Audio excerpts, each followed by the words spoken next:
Manger un bœuf bourguignon à Paris, une pizza à Rome ou un currywurst à Berlin, autant de plats qui font ce que l'on peut appeler de cuisine européenne. Mais existe-t-il un soft power culinaire européen ? La diplomatie européenne doit-elle aussi passer par les aliments et la manière de les cuisiner ? On s'intéresse à ce sujet aujourd'hui sur Euradio avec l'auteur d'un livre sorti en fin d'année dernière dont le titre nous invite à la fois à la gourmandise et à la réflexion. Ça s'appelle Cuisine dans la casserole du soft power européen et c'est publié aux éditions L'Harmattan. Bonjour Daniele Zappala. Bonjour, buongiorno. Vous êtes journaliste et correspondant à Paris du quotidien italien Avvenire. Alors première question toute simple, pourquoi vous avez eu envie d'écrire un livre sur ce sujet ? C'est un peu les résultats de mes recherches à Sorbonne Université, commencées en 2012 et débouchées sur ma thèse de doctorat soutenue en 2017. Et donc il s'agit du fruit d'abord de mes recherches de terrain. J'ai interviewé des centaines et centaines, notamment de Français, mais également d'Européens sur la cuisine, car il s'agissait d'un travail de recherche, mais expérimental et du point de vue vraiment des mangeurs, comme on les appelle en anthropologie, en géographie. Et ensuite, bien sûr, il s'agit aussi d'un livre qui reflète quand même mes convictions d'Européens débarqués à Paris il y a 25 ans. Donc, j'ai déjà fêté mon jubilé de franco-italien, car voilà, je suis fier d'être binational. Et donc, voilà, j'ai essayé de jumeler les deux pour envoyer un message pour cette Europe qui est actuellement, disons-le, un peu mal en point, même au niveau du moral des Européens. Je pense que la fièvre européenne qu'on pouvait ressentir dans les années 90, par exemple, début encore 2000, aujourd'hui un peu retombée. Et donc, je pense qu'on a besoin d'arguments, on a besoin aussi d'arguments solides, scientifiquement étayés pour en fait être européen de manière consciente et surtout constructive pour l'avenir. Alors je le disais, le titre de votre livre, c'est Dans la casserole, le sous-titre Dans la casserole du soft power européen. Quelle définition vous donneriez d'un soft power culinaire européen ? Écoutez, il y a la définition classique des géopoliticiens du soft power, à savoir faire de l'influence sans en fait utiliser des moyens armés, la coercition, etc. Et donc c'est vrai que l'exemple classique, c'est bien évidemment le cinéma américain. On sait que en fait le style de vie américain s'est répandu dans le monde entier grâce à cet imaginaire d'une puissance inouïe du cinéma hollywoodien qui en fait a vraiment conquis, ravi les cœurs des populations très éloignées. Vous allez en fait en Malaisie, vous allez au fin fond de l'Asie, même en Iran paradoxalement, et il y a en fait des grands supporters bien sûr, des stars hollywoodiennes, etc. C'est en fait à mon sens aussi, et on les voit à travers des recherches de terrain, le en fait cas de la cuisine et des cuisines européennes. Or, nous, en fait, en Europe, en vivant en Europe, on dit souvent, voilà, on fait des petits discours de cocorico, la cuisine française, la cuisine italienne, mais quand vous parlez avec des Brésiliens, quand vous parlez avec des Sud-Africains, des Indiens, eh bien, ils ont une vision de l'Europe en tant que véritable berceau d'un style culinaire d'excellence, d'une Europe qui est reine au niveau en fait des saveurs. Et c'est vrai que j'évoquais la France et l'Italie, et les recherches prouvent que c'est un peu les noyaux historiques qui est identifié comme véritablement au cœur de cette influence qui fait en fait du bien à l'image européenne au niveau mondial. Donc en ce sens, oui, déjà il y a un soft power européen qui passe par ces canaux culinaire extraordinaire qui, bien sûr, aussi touche les cordes du plaisir, sans pas forcément être des épicuriens d'ailleurs. On va revenir effectivement sur cet axe franco-italien parce que c'est un élément important de votre livre. Mais d'abord, quels sont les avantages pour vous par rapport, vous parliez du cinéma américain, quand on pense soft power, on pense aussi au sport par exemple, oui. Mais quels sont les avantages de ce soft power culinaire par rapport au soft power un petit peu plus classique ? Disons que c'est un soft power qui passe par un canal extraordinaire. La cuisine, comme en fait le disent les grands sociologues, on peut penser à Marcel Mauss par exemple, mais même les grands anthropologues, Claude Lévi-Strauss, comme ils le disent depuis des décennies, voire presque des siècles, est un fait social total. Qu'est-ce que cela veut dire ? Tout simplement, c'est là touche véritablement à toute l'écologie de chaque individu par rapport aux relations avec les autres, donc la dimension sociale, mais également l'écologie au sens de nos liens avec le monde. Et donc, c'est vrai que quand vous étudiez, comme je l'ai fait pendant des années, les secrets derrière les migrations des cuisines, par exemple, j'ai notamment étudié la migration de la cuisine italienne en France, eh bien, vous découvrez que dans la tête des mangeurs, donc en l'occurrence des mangeurs français, ce qui fait véritablement les succès de la cuisine italienne, mais cela pourrait être aussi le cas de la cuisine japonaise, etc., c'est véritablement ce rôle de médiation incroyable qui est joué en fait par la cuisine. Donc en ce sens, la cuisine est un vecteur de soft power hyper puissant, car comme les cinémas, tout à l'heure on parlait d'Hollywood, véritablement investit tous les sens. C'est synesthétique, voilà, pour employer un gros mot. Et dans ce cas-là, pourquoi les dirigeants européens se sont peu ou pas saisi de ce soft power par la cuisine? Eh bien, comme je l'ai dit dès la première ligne de l'introduction de mon livre, je pense qu'il y a aujourd'hui une véritable cécité, il faut le dire en fait clairement, au niveau de nos élites qui ont souvent, disons-le clairement, snobé ce domaine, sans doute aussi dans les sillages de peut-être a priori des stéréotypes, la cuisine comme fait essentiellement domestique et peut-être prestigieux, mais seulement dans les grands restaurants, la cuisine comme fait peut-être surtout féminin, et donc véritablement on a complètement sous-estimé effectivement le potentiel des cuisines, sauf des rares exceptions sur l'état. C'est vrai que tout récemment certains pays, notamment la France et l'Italie, se sont rendus compte quand même que l'image des pays respectifs est également lié à ces succès des cuisines. Et donc, par exemple, la France a lancé un projet international au niveau diplomatique. C'est le Quai d'Orsay qui chapeaute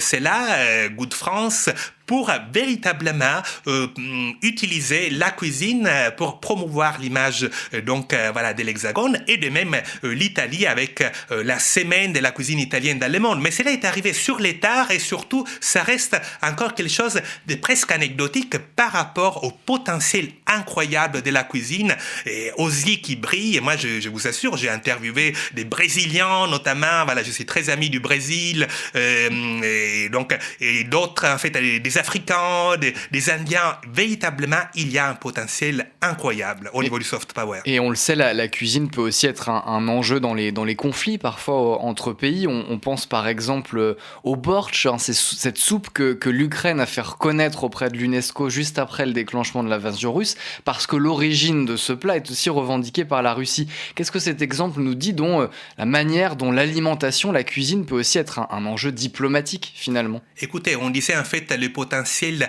de connexion de la cuisine, et c'est vrai que cela peut être développé dans le sens de jumelage, de fraternisation. Et effectivement, on a déjà vu, et d'une manière en fait retentissante, des usages incroyables de la cuisine également dans le cadre des processus de résolution des conflits. On l'a vu en Colombie avec la dite paix du café après les années sanglantes des guérilleros. On l'a vu également sur les fronts des populations du Grand Nord au Canada, où la cuisine et en général l'alimentation a été utilisée pour apaiser ces vieilles tensions liées bien évidemment à l'exploitation en fait on va dire entre guillemets coloniale en fait de ces peuples, ou en tout cas aux asymétries qui existaient, et on les voit en fait tous les jours. Même en fait, moi je suis italien, une scène d'un film célèbre, Gomorra, où entre les clans en fait des mafieux à Naples, eh bien il y a les jeunes qui disent peut-être en fait demain va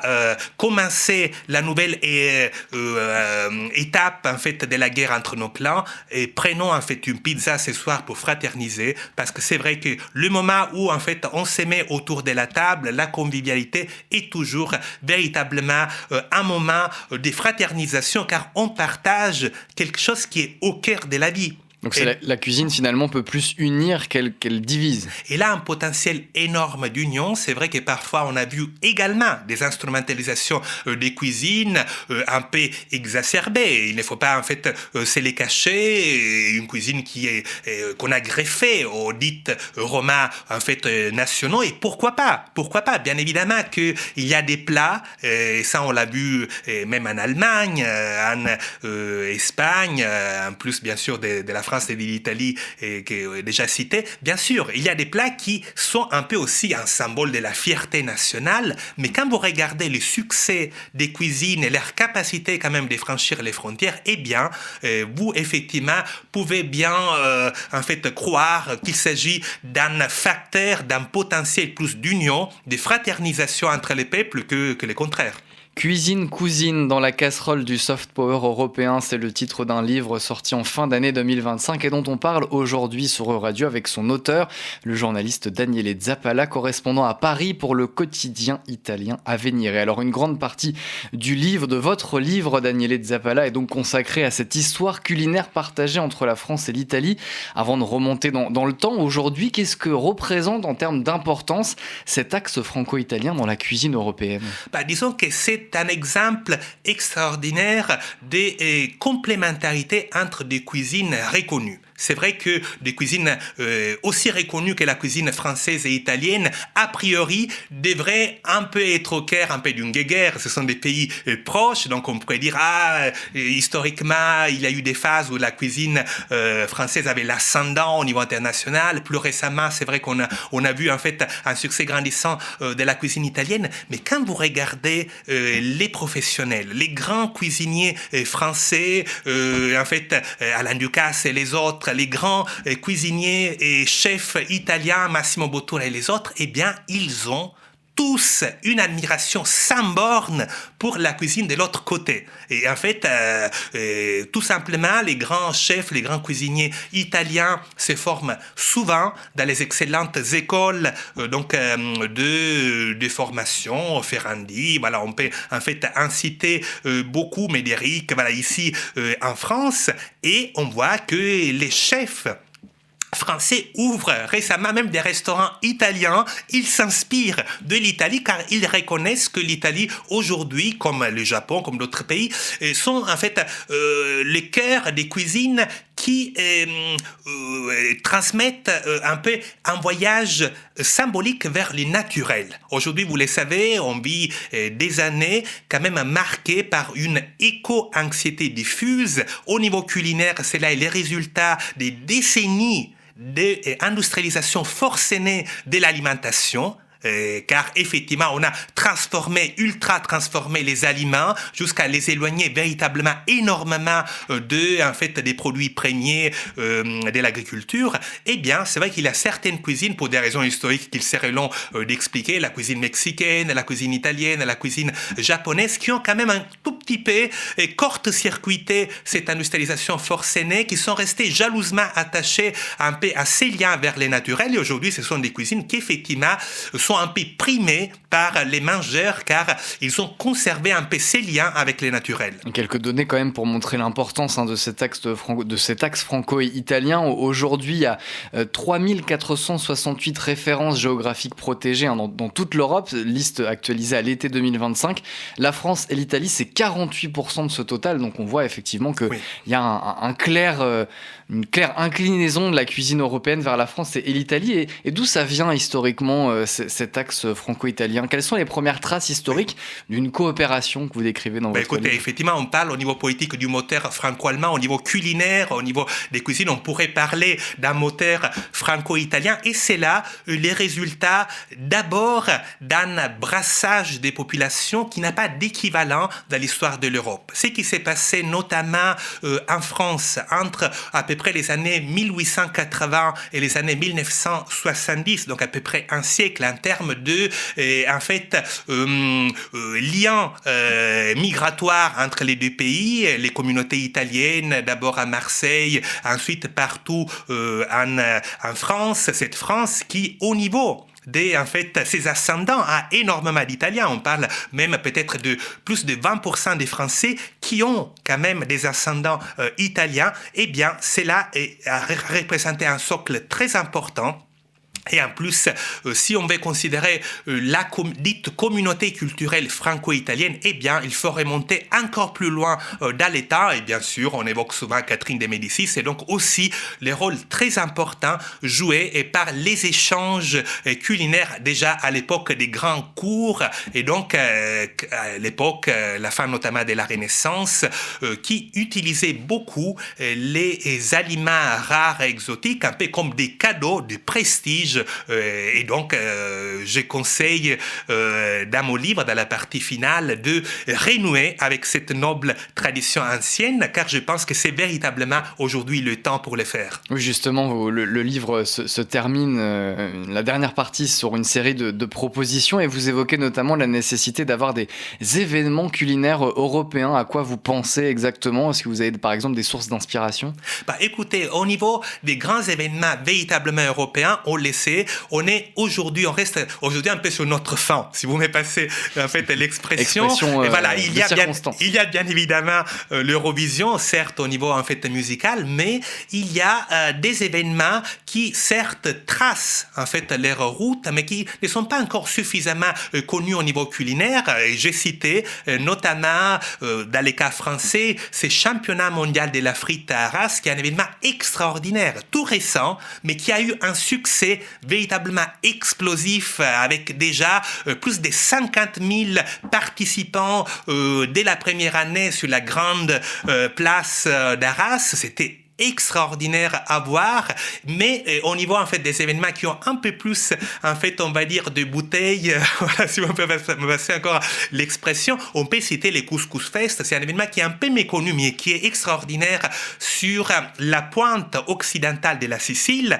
C'est un événement hybride à la fois culinaire et musical, donc c'est un grand également festival musical, mais c'est un événement qui depuis 25 ans a pris le parti de valoriser d'une manière en fait fraternelle les couscous, donc un plat qui est associé au niveau de l'imaginaire à l'autre rivage de Méditerranée, pour en fait une sorte de compétition festive entre les délégations européennes, mais également des autres pays de Méditerranée. Et je vous assure que c'est extraordinaire. Il y a tous les ans des Lituaniens, des Européens du Nord qui ne manqueraient pour rien au monde cet événement en fait à la pointe occidentale de Sicile. Et de manière générale et très concrètement, comment mieux valoriser cette diversité culturelle européenne, cette diversité culinaire et culturelle européenne? Écoutez, je pense qu'au niveau des sociétés civiles, il y a déjà beaucoup d'excellentes initiatives. Je pense que la première étape, c'est en fait que la politique ne fasse pas obstruction à toutes ces initiatives. Je ne dis pas en fait que la politique européenne, les politiques européens, d'un coup, se transforment en fait en fins gourmands et promoteurs de cela, mais en tout cas qu'ils ne fassent pas obstruction, car je pense qu'aujourd'hui, il y a de plus en plus d'Européens qui franchissent les frontières pour fraterniser déjà à l'enseigne des cuisines, à l'enseigne des saveurs, à l'enseigne de la valeur, on le disait à l'instant, d'union véritablement de l'alimentation et du culinaire. Mais vous dites, vous parliez des politiques, vous voulez proposer de relancer la diplomatie culinaire. Vous en avez déjà un petit peu parlé, mais quand il y a une visite à l'étranger, j'allais dire d'amener un plat de son pays pour finalement se rassembler et discuter autour d'un plat? Oui, bien sûr. Discuter autour d'un plat, organiser des événements et aussi concrètement au niveau politique défendre cette cuisine européenne, car il y a des enjeux pratiques concrets, comme notamment la question de la contrefaçon. Aujourd'hui, on le sait, la France et l'Italie notamment déjà coopèrent pas mal pour défendre justement toutes ces productions historiquement enracinées dans des terroirs, notamment, c'est vrai, en France, Italie, Espagne, mais également dans les autres pays européens. Eh bien, il y a également une coopération au niveau alimentaire, culinaire, apportée avec en fait les instruments du droit, de la diplomatie, diplomatie, mais en fait, si j'ose dire, également du cœur, car là, en fait, diplomatie, surtout par ces temps troubles au niveau international, c'est aussi une histoire de passion. Et là, en fait, j'évoque la figure lumineuse des chercheurs de Pierre Arsner, qui vraiment parlait de cette diplomatie des passions, de ces relations internationales des passions. Eh bien, quel meilleur moyen au niveau des passions que, en fait, d'insister, de miser sur les culinaires. Et rapidement, comment ce soft power culinaire doit évoluer à l'ère du changement climatique? Écoutez, il faut valoriser, c'est vrai, le plus possible les cuisines qui sont en quelque sorte déjà les réceptacles d'une sagesse écologique ancienne. Et donc on peut penser à effectivement les cuisines en fait populaires de toute l'Europe qui ont souvent des secrets, des astuces incroyables pour, par exemple, recycler, réutiliser les pains rassis, les produits que autrefois, d'une manière un peu par inadvertance, par en fait distraction, ont jetés. Eh bien, il y a déjà tout un coffre de trésors d'astuces des cuisines populaires qu'on ne valorise pas forcément pour l'instant dans les grands restaurants, mais complètement à redécouvrir. Et voilà, j'aime bien citer la ribollita, ces plats en fait de Florence, donc cité ville en fait européenne, ô combien européenne, avec voilà l'Institut européen et d'autres institutions européennes, d'autres étapes historiques du processus européen qui ont été signées ou se sont déroulées à Florence. Eh bien, cette ribollita, c'est un plat de la cuisine populaire italienne qui en fait est faite véritablement presque des restes et c'est un plat, c'est vraiment du délice au niveau véritablement pour les palais. Voilà, bon appétit si vous écoutez cette interview à l'heure du midi. En tout cas, on a très faim, mais on apprend aussi beaucoup de choses en lisant votre livre, Daniele Zappala, qui s'appelle Cuisine, cousine dans la casserole du soft power européen. Ça a été publié aux éditions L'Harmattan. Merci beaucoup d'être venu nous parler de cuisine européenne aujourd'hui sur Euradio, Daniele Zappala. Merci, grazie, buon appetito.